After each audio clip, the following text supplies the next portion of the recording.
I was 34 years old the week I learned what my parents thought my signature was worth. $50,000 for attorneys and a conference room they booked under someone else's name. I audit estates for a living. I know exactly what people are worth on paper, and I know exactly what they think they're owed. Welcome back to Family Revenge Stories New, the channel where quiet people keep the receipts and family learns that boundaries have a price.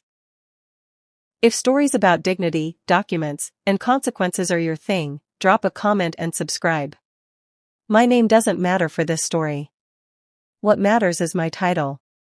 Certified Forensic Accountant, 14 years, specializing in estate disputes and trust litigation. I spend my days reading what people actually intended, not what their families wish they'd intended. Changes how you see a family. You stop hearing love language. You start hearing account balances. I married young at 26 to a man named Eli who fixed pipe organs for a living. An occupation so specific it used to make people laugh at parties. He was quiet in the way old buildings are quiet, like the silence had been earned. We had 6 years together before the aneurysm took him on a Tuesday in March, standing in our kitchen, coffee still warm on the counter. I kept the mug. I still have it. My family orbited a different kind of gravity. My father built a contracting business from nothing, and my mother ran the house like a ledger she never let anyone else read. My younger sister, Marissa, was the golden entry, the one whose overages were always forgiven, whose debts were quietly absorbed into the family's larger accounts. And me, I was the one who showed up, who paid the deposit when the caterer needed it early, who covered Dad's equipment loan the year the business almost folded, who never asked for a ledger of my own because I didn't think I needed one. There's a phrase in my field, implied consideration. It means something changes hands without anyone naming the price, and later everyone disagrees about what was owed. That was the arithmetic my family ran on me for 30 years. I gave, they received. No one wrote it down. I thought that was love.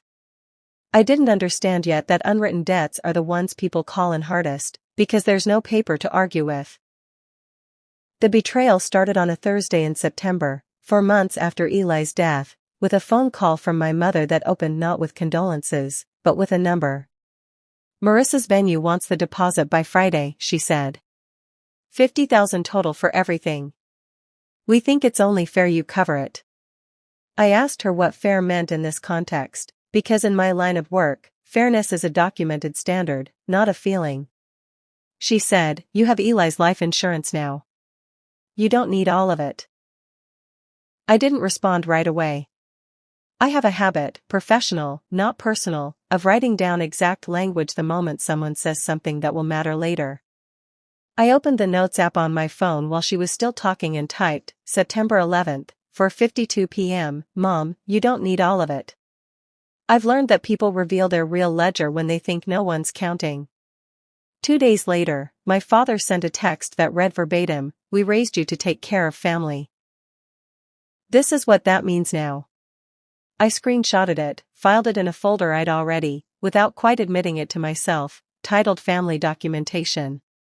The following week, Marissa came to my house for the first time since the funeral, not to see how I was doing, but to show me a binder of venue photos and ask, in the same breath as, "How are you holding up?" whether I preferred the cream tablecloths or the ivory ones, since I'd be the one paying for them anyway.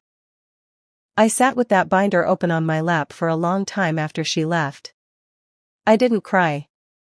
I read the fine print on the venue contract she'd left behind, a habit, not a choice, and I found the deposit deadline, the cancellation clause, and the fact that my parents' names weren't on it anywhere. Only mine, apparently, was expected to be. The discovery came 10 days later, in an office with recessed lighting and a box of tissues no one had touched, across the desk from Eli's estate attorney, a methodical man named Whitfield, who spoke the way documents read, precisely, without padding. He told me Eli had amended his trust 18 months before he died. I hadn't known.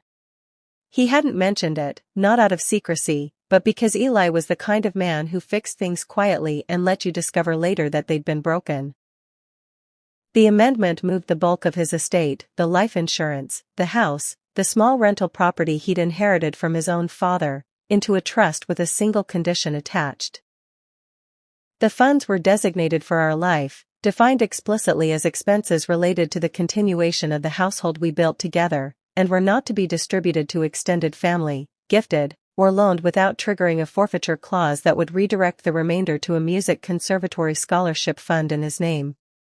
Whitfield read the clause twice slowly so I could absorb it. I asked him to read it a third time. I wanted the exact words, not my memory of them. Not to be distributed to extended family, gifted, or loaned. Eli had written a wall around me before he died, and he'd never told me he was building it. The second revelation was smaller and cut deeper. Tucked in the file was a letter, handwritten, dated the same day as the trust amendment. Whitfield handed it to me and left the room. It was 4 sentences long. The third one said, "I've watched them treat your generosity like a subscription they never have to renew. Let this be the year you stop paying for a family that only bills you when they need something." I read it 3 times before I could stand up. I didn't call my parents that week. I didn't call them the week after. I went back to work. I filed the trust documents where I could find them quickly, and I waited because in my profession you never move on incomplete information, and I did not yet have a full accounting of what my family believed they were owed. I didn't have to wait long to find out. Within 2 weeks, the pressure campaign began in earnest. Small at first, then unmistakable. My mother started a group text with the subject line "Wedding Budget Final," which included a spreadsheet. My sister had built a spreadsheet with a line item labeled simply "Sister's Contribution, $50,000, already filled in, already treated as confirmed." My father called to mention almost in passing that he told the venue it was handled. Marissa posted a countdown on social media captioned "Dream Wedding thanks to family who show up," and tagged me. Then came the visit. My father arrived unannounced on a Sunday evening, sat at my kitchen table, the same table Eli used to sit at with sheet music spread across it, and told me without preamble that it's family money, not yours alone, and that Eli would have wanted his own family taken care of. I let the sentence sit in the room for a moment. Then I asked him one question. Which family specifically did he write into his trust? He didn't have an answer. He changed the subject to the venue deadline. I let him leave without giving him one, either. That night I called my attorney, not Whitfield, my own, and said, "Forward, send the